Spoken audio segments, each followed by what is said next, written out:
Shalom, Mubarakut, Mishpacha, peace and blessings, family. In this video, we're going to be simply talking about a sin that you probably do every day, and it is detrimental for the community as a whole. And if we were to stop doing it, our community, whether it be the Israelite community or even the black community as a whole, would rise to the top. And I'm going to explain why. This one sin can single-handedly collapse the unity structure within a community. So as the children of Yasharal, it's important for us to remember to keep the commandments, keep the laws, statutes, and commandments given to us by the Most High Yahuwah, so that we can be a prosperous nation above all nations of this earth. The reason why we're at the bottom as a people all around the world is because we continually sin, and sins are just low vibrational actions that only cause bad situations. So as we sin more and more, we put ourselves in bad situations more and more. Once we start keeping the commandments and doing that which is right, the only thing that can happen is we'll end up in good situations, which makes us rise up above all the people of the earth. Because all the people of the earth, they're worried about what they're worried about. But when we're worried about righteousness and we're worried about doing what's good, then guess what happens? We rise up above these people. And that's what we want to be. We don't want to be at the bottom of society. And that's where we're at right now, because we continue to sin. So my job is to teach you, what sin is very common that people overlook. We're going to go to the book of Leviticus chapter 19, verse 16. Urakwa 19 and 16. Thou shalt not go up and down as a tailbearer among thy people. Let's stop right there. What does that mean? A tailbearer is somebody who spreads rumors, somebody who spreads gossip, somebody who is a scandal mongerer. That means they stir up scandals in their community. You understand? They want to see the reactions. They want the clout that comes from starting scandals, and they like to see something about these people. They get a rush, an adrenaline rush, from destroying people's reputations, from speaking negatively against people. I think it's an insecurity issue with a lot of people, and they feel insecure about themselves, so they talk about other people to make themselves feel better. You understand? You don't even understand the implications that can come from this. That's why it says also, neither shalt thou stand against the blood of thy neighbor. I am Yahuwah. So what does that mean? Stand against the blood of thy neighbor. Stand against means to oppose. If you're standing against something, that means you're opposing it. The blood of thy neighbor means the life of your neighbor. You're against the life of your neighbor. See, what's going on when you are spreading scandals and rumors and all this stuff? You are against the reputation of your neighbor. You are against their life. You want to see their life ruined, and you want to see them under the ground. Consciously, you're not thinking that, but subconsciously, that is what you're thinking. You want these people either ruined or dead. It's like it says in the book of Proverbs, life and death are in the power of the tongue. Now, what we have to understand, most people look at that scripture on a spiritual sense, like when it comes to speaking things into existence or manifesting, or they'll think about it on a mental, psychological sense.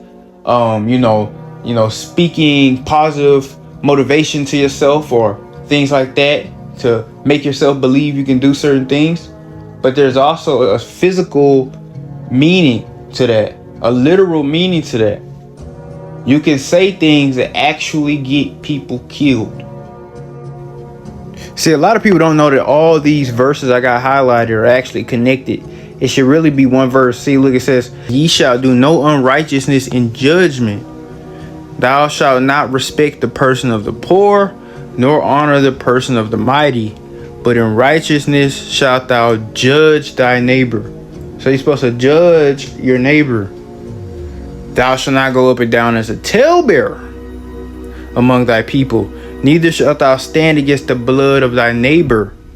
So it said you shall judge your neighbor. You're not supposed to go around as a tailbearer, which means just like the OGs say, you handle something to somebody's face. You don't go behind their back and start talking about what you don't like about a person. You go to their face and talk about it. You go to their face and try to handle it, right? If I did something you don't like, you come to me directly and we try to, we talk about it. We try to figure out a solution. You correct your neighbor to his face, because when you're going behind his back, nothing gets solved. So let's keep reading. Thou shalt not hate thy brother in thy heart. Thou shalt in any wise rebuke thy neighbor and not suffer sin upon him. That means do not let sin be upon him. So again, it's connected. Y'all saying don't be a gossiper. Don't try to spread rumors. You should rebuke your brother. You should rebuke. That means don't go behind. If your brother's doing something wrong or a sin or doing something incorrect, you go to him and you tell him, look, you can't be doing that. You gotta get to the bottom of it. You gotta fix that brother face to face. Don't try to go to your auntie, your cousin, your friend, your nephew, your niece and talk about this and that. That's not gonna do nothing except for cause division within the community and make everybody not trust each other. That's what's wrong with the black community now. Now, if you're a victim of something and you don't feel like you can defend yourself and you need help from other people, so you talk to other people about what's going on, that's a completely different thing, right? We're not talking about stuff like that. We're talking about so-and-so spent a night at your house and something went missing. So you tell the whole neighborhood, oh, yeah, he like to steal. Hey, don't trust him. He steal. Stuff like that, right? And that right there creates distrust among the community. So now if you had an idea of working with that brother to invest and build wealth, that idea went out the window because you no longer trust him with money. So that could have took the community somewhere, but now somebody spread a false narrative that cost it a very good idea, right? And see, and if it's not false, say the dude actually did steal, you going around telling everybody this dude steals doesn't solve the problem, okay? What you should do is face the dude directly and say, look, do not steal. Do not steal any of my possessions, and you should not steal anything at all. If you need help, us, the community, we will help you. But guess what?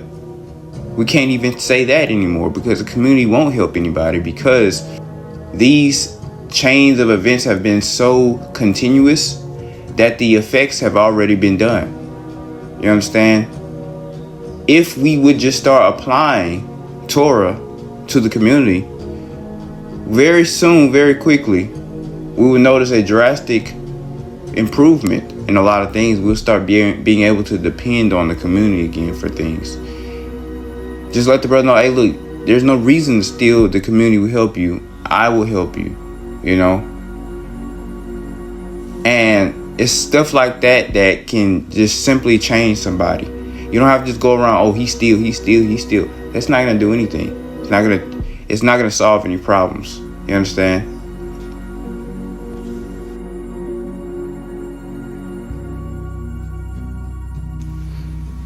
So look, it says, thou shalt not avenge, nor bear any grudge against the children of thy people, but thou shalt love thy neighbor as thyself. See, because a lot of the time, this gossip, this scandaling, this is out of revenge. You already don't like the person. So what you're trying to do now is ruin their reputation. They did something that I don't like one time. They crossed me the wrong way one time. So now what I'm going to do, I'm finna make up a lie, or I'm finna exaggerate something, or I'm finna purposely, intentionally look at something the wrong way that they did and spread it around the community. So let me explain something. Let me tell you something about the black community. We got this bad, bro. We got this bad. See, what happens when we do something wrong in the black community is we don't ever go up to the person and address it. We don't ever try to fix the problem at the root. teach the guy a lesson. Maybe he need to get his ass beat. You know, what we do is we let the guy keep doing the action that he's doing if he actually did something, because a lot of times it be lying. So there's true gossiping, and then there's actual false gossiping. You just make something up. But for right now, let's talk about the true. The dude actually did it, right? And you telling everybody, but you did not go to the root and address the problem. So all you're doing now is you're causing division in the community. If everybody in the community is gossiping, now what? You're hearing from 3 different people about 10 different people in your community. What does that tell you psychologically? Man, I can't trust nobody. You can't trust nobody. You can't trust him. You can't trust your friend. You can't trust nobody around here. That's the same thing Micah the prophet said. Because during the days of Micah, the community was already so messed up. Nobody could trust anybody. He said you can't even trust your friend. Because the daughter dishonors her mother, the son dishonors his father, and your enemies are in your own household. And then JC come and say, oh, I'm coming to make your family your enemies in your household. What the hell? He ain't trying to bring us together. JC, you ain't trying to bring us together as a people. You trying to tear us apart. See what I'm saying? You know, I had to diss the New Testament that quick. But see, when the community gets destroyed, we become so divided. We can't trust each other. And let me tell you what trust is. Trust is the invisible glue that holds the community together. See, if you look at other communities, they work together. Did you know in every family there's over $2 million? If y'all just came together and saved money together as a family, y'all can all be rich. In your head, you say, oh, I'm not doing that. Why? Because you don't trust your family. If so many people in your ear telling you all these negative things about all the people that you grew up around, all the people that you know and love, that fractures your trust. Proverbs 16 verse 28. A froward man soweth strife. The word froward means just a perverted, corrupt person, right? And a whisperer separateth chief friends. So a whisperer separates chief friends. What is a whisperer? A whisperer is somebody who simply tailbearers, who spreads information secretly about somebody behind their back. It's very important. Chief friends, right? 2 friends working together in unison with the right mind and a righteous heart can change the world. When they are divided, that is lost, right? So what we have to understand is not even just about friends. Think about your family. Every single person watching this video has a side of the family or a pocket of the family that they do not talk to, right? A group of the family that they do not communicate with. They do not deal with. And why is that? A lot of the times, it's not because of something they actually experienced them doing. A lot of the times, it's because of simply things that they heard about that side of the family. Now, to take it a step further, within our community, there's a lot of men who do not communicate with their fathers simply because of what their mothers told them about their fathers. This is another form of tailbearing. That they're sorry, they're lazy, they don't want you, that they kick you to the curb. When the truth and reality is the mother had negative intentions towards the father. See, and like I said before, when a person is angry with another person, they'll start to tailbear, right? They'll start to go and drive the community against that person, or drive other people against that person. That's the mentality behind some of the women in our community towards the fathers of their children. And then these sons and daughters grow up to not even want to associate with their fathers because the mother was tailbearing. And like I said, a lot of tailbearing is not even true stuff. It's just lies. Okay. And from experiences of people that I know personally in real life, as well as some things that I've seen on videos and on TV, sometimes people in a family will accuse somebody of, sexually abusing their own children, and it did not even happen, right? And the children will be confused, and they'll start to, not even want to associate themselves with their parents. And the whole time, it just did not even happen, okay? And it's all because somebody just did not like that person, and they told a lie that was very detrimental and completely collapsed the whole family, like tore apart the house. You see how this works?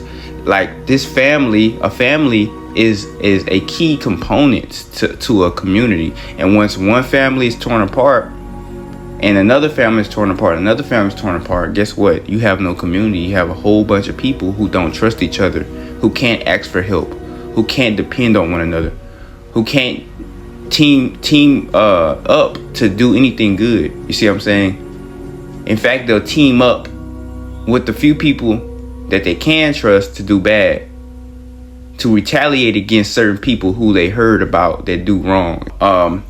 The fact that us as a people, we rarely have the chance of expressing vulnerability amongst each other, meaning it's hard for us to even ask each other for help. It's not just because we're prideful, it's because we don't know people's true intentions, okay? And why do we have this lack of trust?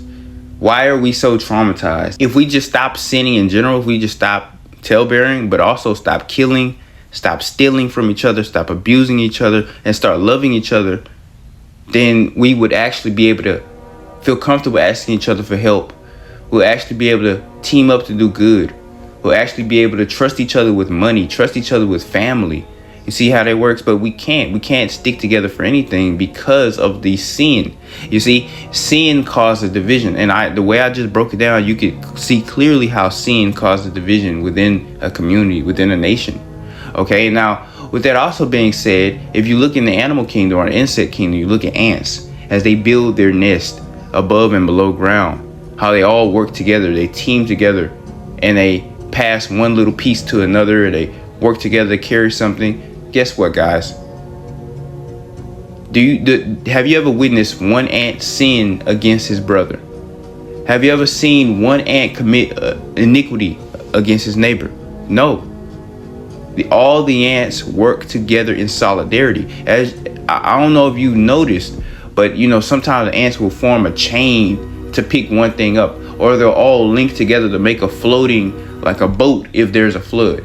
Right? Imagine if the ants were just killing each other and taking from each other and abusing each other left and right. The nest would never get built, right? Let's talk about bees as well. The bees that make our honey, the bees that build the honeycomb. They work together in unity. They don't sin against each other.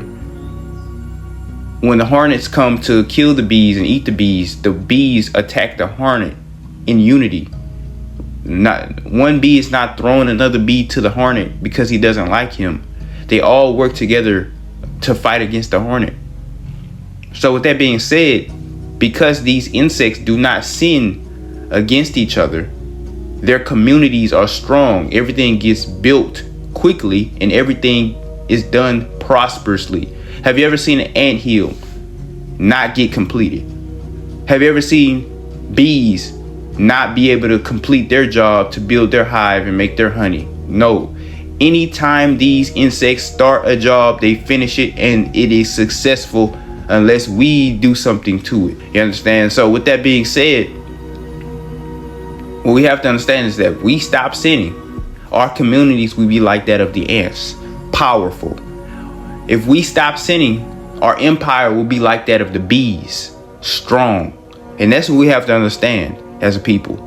See, Torah is about maintaining order and structure within neighborhoods, communities, ultimately the entire empire.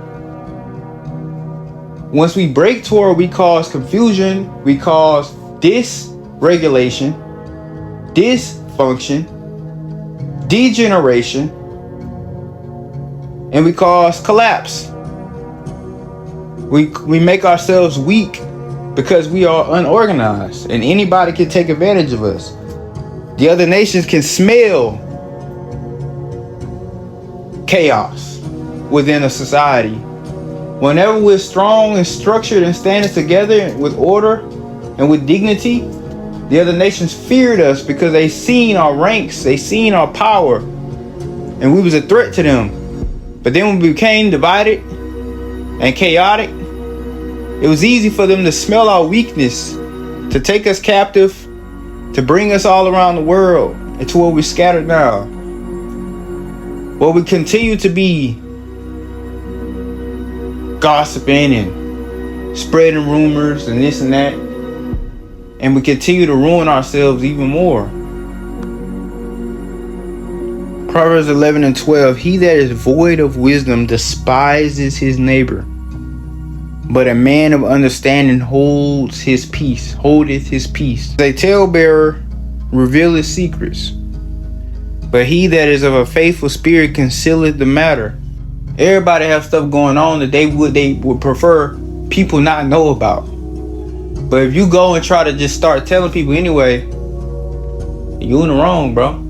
Numbers chapter 12 verse 1. And Miriam and Aharon spoke against Moshe because of the Ethiopian woman whom he had married, the Cushite woman whom he had married, for he had married a Cushite woman. And they said, hath Yahuwah indeed spoken only by Moshe? Have he not spoken also by us? And Yahuwah heard it. So look. This is the thing we have to understand. They were not actually mad that Moses had a Cushite wife. That wasn't the issue, right? They were mad because Moshe was getting all the attention because Yahuwah was speaking to him face to face. And Moshe was actually communicating directly to Yah. So his siblings, Aharon and Miriam, they were talking amongst each other. It's like, Yah's talking to us too, not just Moshe, right? So with that being said, they were angry with that fact. And when you're angry with somebody, you tend to try to bring up other things, right? To make your point more valid. So the reason why Aharon and Miriam had disdain for Moses at this moment was because he was the one speaking to Yah face to face, and they felt jealousy. You understand? So they had to think of something else that he was at fault in to further strengthen their argument against him. And that was, he has a Cushite wife. You know how the conversation probably went. Why is Moses getting all this attention? Why is Moses getting all this glory? It's not like Yah is not talking to us too. He's talking to all three of us. But he's the one calling all the shots in this situation. We're older than him. Plus, he has a Cushite wife anyway.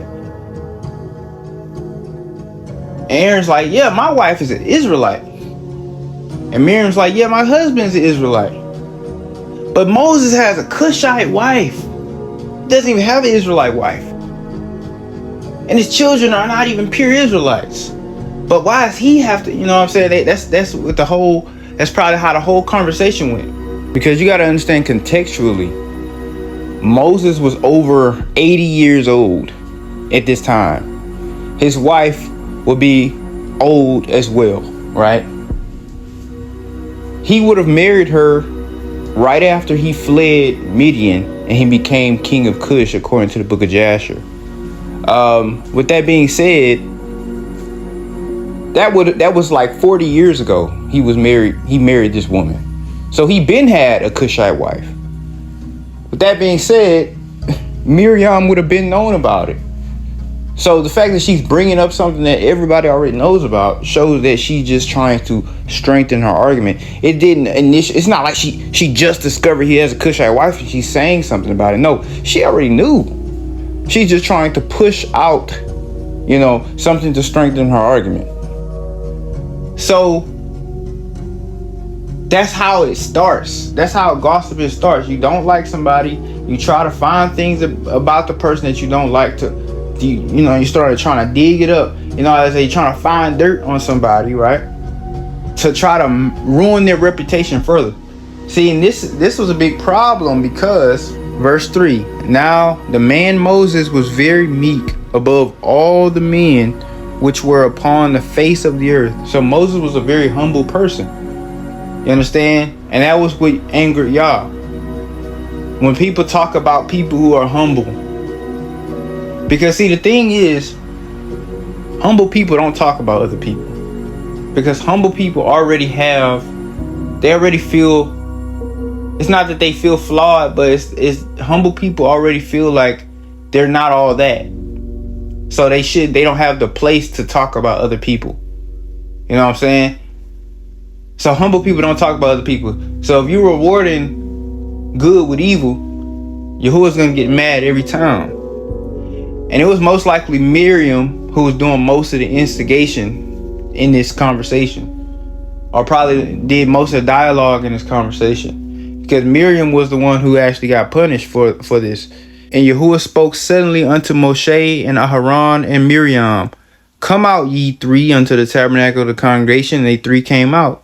And Yahuwah came down in a pillar of the cloud and stood in the door of the tabernacle and called Aharon and Miriam, and they both came forth. And he said, hear now my words.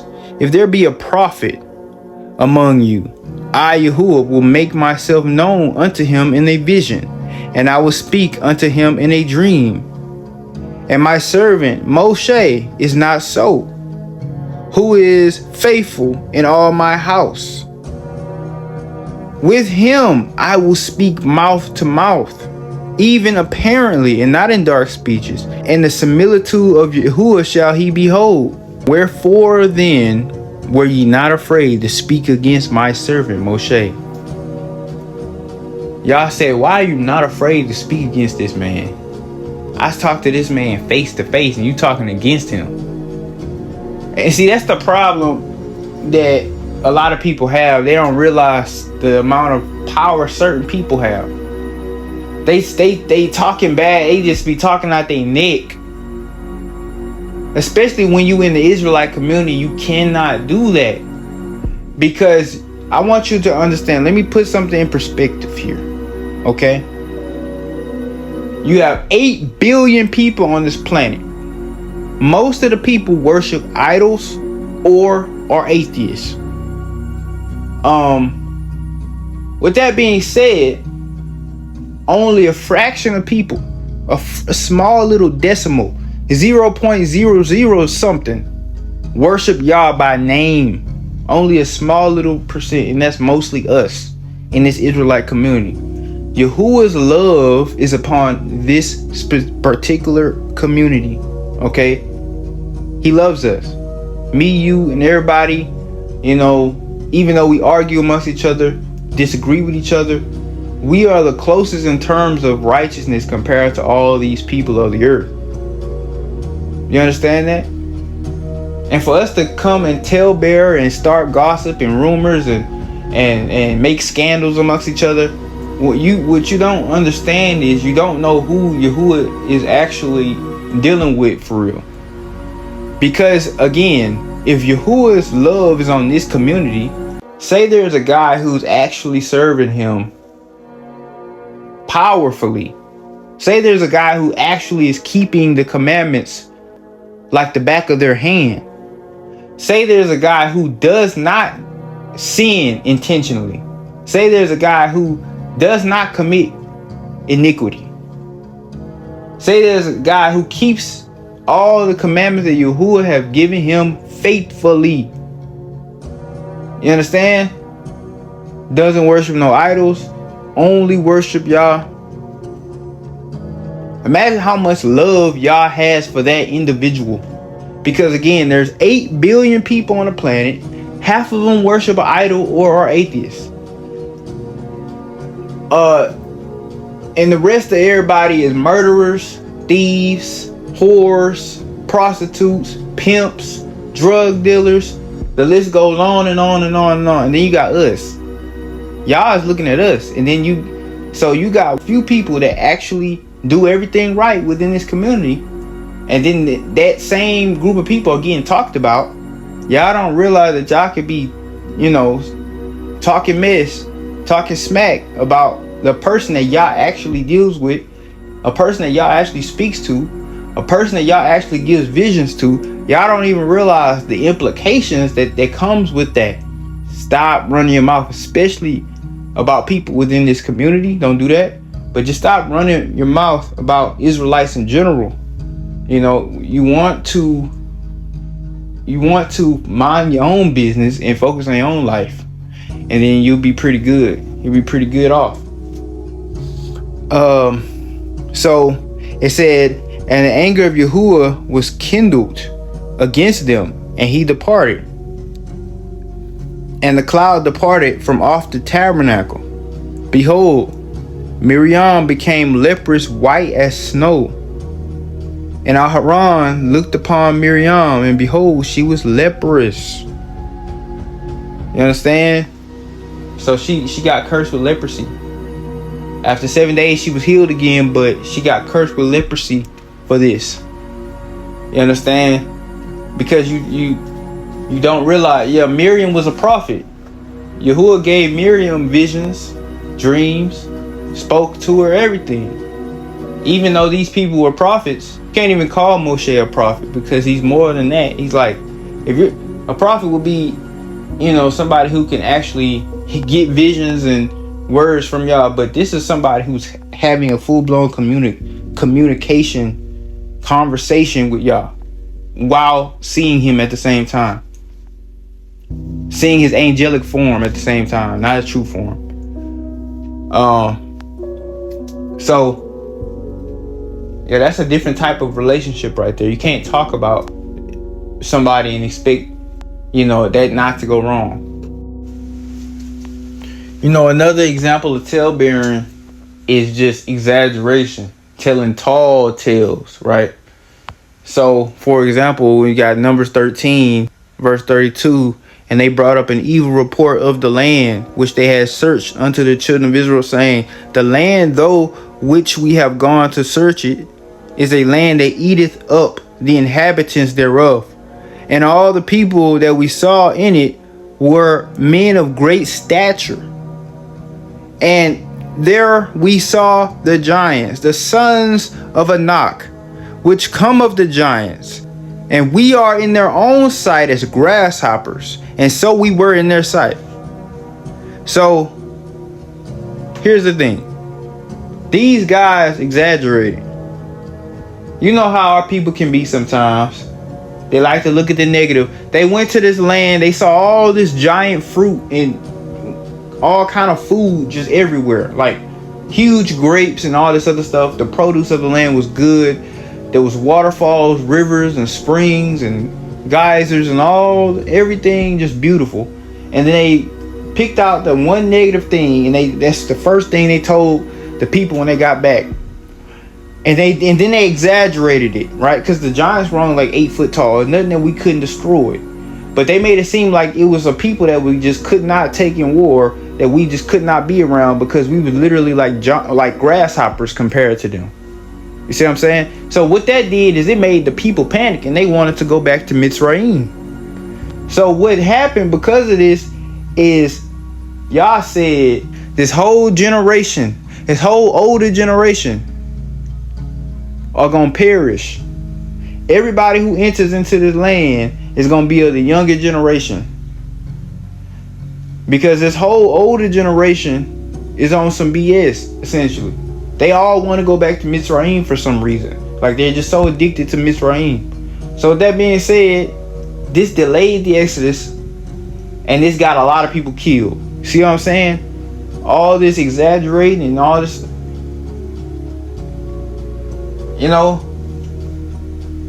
because y'all wasn't just trying to take us out of Mitzrayim. He was trying to take the Mitzrayim out of us. So tall tales and all that stuff, over exaggerating stuff to make something more negative. And all the congregation lifted up their voice and cried, and the people wept all that night. And all the congregation of Yasharal murmured against Moshe and Aharon. And the whole congregation said unto them, would Elohim that we have died in the land of Mitzrayim, Or would Elohim that we have died in this wilderness? And wherefore have Yahuwah brought us into this land to fall by the sword, that our wives and our children should be prey? Were it not better for us to return unto Mitzrayim? And they said one to another, let us make a captain and let us return to Mitzrayim. So look. The point I'm trying to make is this whole company of children of Yasharal was turned against the land. You see how that works? So this whole time, right, they were looking forward to this beautiful land that provided everything that you wouldn't have to work for. Hence why it's called a land of milk and honey. Milk is something that you don't have to process. It comes straight from the cow. You drink it. Honey is something that you don't have to process. It comes straight from the hive and you eat it. Right? So it was a land full of things that you don't have to work too hard for because it's already there.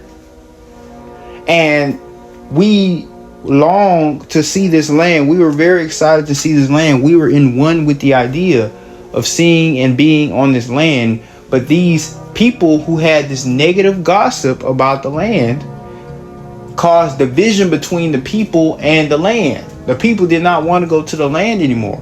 See how that works? Once you gossip about a person now, you do the same exact thing. This person might have loved this guy, might have had this idea in his head about this guy, but then you told them something negative about this guy, they don't like him no more. You told the whole community something negative about this person. Now the whole community looks at this person differently. You understand? And then on top of that, it might not even be true. It might be over exaggerated. You might be having the wrong perspective. And now we're talking about the worst type of tailbearing, which is against your own father or mother. Genesis chapter 9 verse 20. And Noah began to be a husbandman, and he planted a vineyard, and he drank of the wine and was drunken, and he was uncovered within his tent. And Ham, the father of Canaan, saw the nakedness of his father and told his two brethren without. And Shem and Japheth took a garment and laid it upon their shoulders and went backwards and covered the nakedness of their father, and their faces were backwards. And they saw not their father's nakedness. And Noah awoke from his wine and knew what his younger son had done to him. And he said, Cursed be Canaan, a servant of servants shall he be unto his brethren. So what happened was Noah got drunk and he accidentally, was laying there naked. And Ham, his son, saw his father's nakedness, and this wasn't his sin. His sin was he went and told his brothers. Instead of him going to find a garment to cover up his father's nakedness, he went and told his brothers. So he went and shared sensitive information to his brothers, most likely in a humorous fashion. He probably found this very funny. And that is what got him in trouble, because this is dishonoring the father in this action. You understand? As you notice, Japheth and Shem, they covered up Noah's nakedness without looking, but Ham looked and did nothing except for tell. That's the thing. When you tailbear, you don't do anything to solve the problem. You simply spread the problem, and you make other people look at their parent, or in this case their parent, differently. Now when you honor your father, the Hebrew word for honor is kabod, and it means to glorify or to simply essentially make somebody weigh more, right? To increase their weight.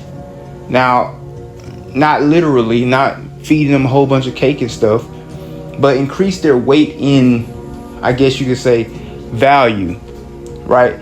So essentially, to honor your father and mother means to increase their value in the eyes of others. You glorify them. So that being said, what Ham did was not glorifying, was not honoring his father in this situation. Now, a lot of people, this is unrelated completely, but I'm going to get off topic because I'm pretty much done with the video. But I do want to mention this. A lot of people ask me, should I still honor my father and mother even if they were horrible parents? Maybe they abused me. Maybe they abandoned me. This and that. I've heard multiple scenarios. And many of them disagree with me when I tell them this. I say, yes, you should still honor your father and mother. And the reason why I say yes is because the fifth commandment of honoring your father and mother is the only commandment with a promise attached to it directly after when we look at the 10 commandments. It says, honor your father and mother that your days may be prolonged upon the earth. Now, it did not give any stipulations. It did not say honor your father and mother if they're righteous or if they're good parents. It simply says honor your father and mother because simply they are the vessels which allow your soul to exist within this dimension. Without them, your soul would not exist in this dimension. That's why you honor your father and mother. And you honor your father and mother, the main way you do so is by whenever you talk about them, you're supposed to put good upon their name. You're not to put evil upon their name. You understand? If they did anything harmful to you, you're not supposed to tell the whole world about that. Any good thing that they did within their life, as you remember or as you know of, this is the information that you're supposed to save to yourself to tell everybody. You're not supposed to tell everybody about the bad. Now, once you honor your father and mother, even if they are bad people, what you have done is you've broken that cycle of bitterness that they had from their parents and that their parents had from their parents. You've broken that cycle of bitterness because, believe it or not, a lot of bad parents, if not all bad parents, believe that they had bad parents as well. Okay? Now, and that also causes them to be more angry, irrational, and bitter people. And that's why they became bad parents. Once you let go of that trauma and let go of that bitterness, you can fully function as a parent. You can be a good parent. See how that works? Now, I'm not saying forget what they did. I'm not saying be friends with them. I'm not saying you need to buy them all kind of gold and stuff because they're your parent. But you're still supposed to remember the positive and spread that information on. That's for the world to know, not the negative. You understand? Because then you increase the value of your house in doing so by bringing honor upon your family. You got to think, this is why certain Asian cultures are so successful in the world, like China and Japan. That's because they value their parents very, very hard.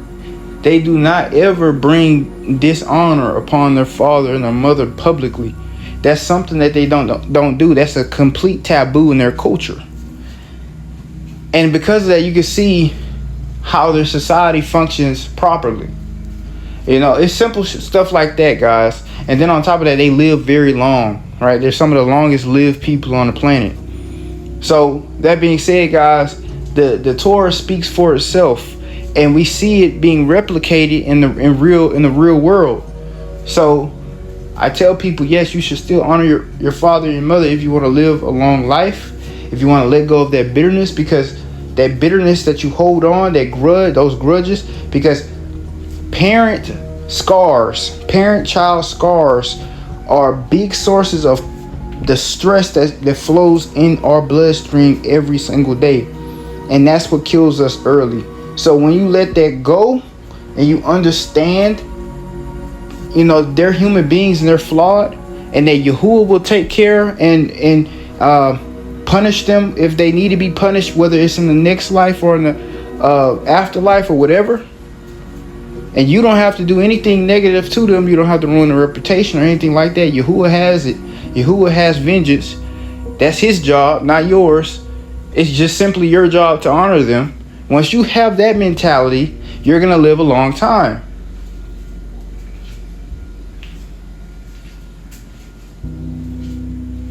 You become stronger than them and better than them. And that shows your strength. It does not show any weakness. That doesn't make you weak. It doesn't make you Stockholm syndrome or whatever you want to call it. It doesn't define you as that. It makes you a strong individual.